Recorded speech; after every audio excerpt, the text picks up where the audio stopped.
Kecelakaan lalu lintas terjadi di Jalan Kapten Pire Tendean, Desa Halong, Kecamatan Baguala, Kota Ambon, Senin 30 Oktober 2023 malam. Tabrakan tersebut terjadi sekitar pukul 23.50 waktu Indonesia Timur saat pengemudi kendaraan roda 4 yakni mobil Calia dengan nomor polisi DE 1877 Ampere H, Mario Kaihatu 35 tahun melaju dengan dari arah kota. Lantaran dalam kondisi pengaruh minuman alkohol, Kaihatu melewati marka jalan hingga menabrak kendaraan roda 2 dari arah berlawanan. Pengendara roda 2, Ihwan Imran 24 tahun yang saat itu tengah berboncengan dengan Lilis Kurniawati bin Umar 22 tahun tak sempat menghindari tabrakan. Akhirnya mereka berdua terpental hingga ke trotoar.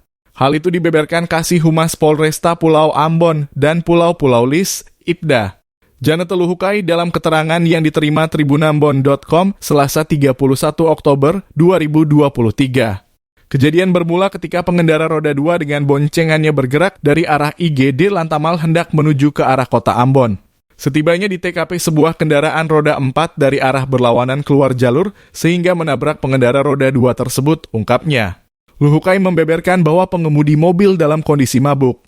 Pengemudi mobil Toyota Calia pada saat itu sudah dipengaruhi minuman beralkohol sehingga langsung masuk ke jalur sebelah kanan. Dilihat dari arah kota Ambon dan menabrak sepeda motor roda 2 Yamaha R25 tersebut. Jelasnya, dikatakan kedua korban tabrakan yakni Ihwan Imran 24 tahun dan Lilis Kurniawati bin Umar 22 tahun mengalami luka-luka atas kejadian tersebut.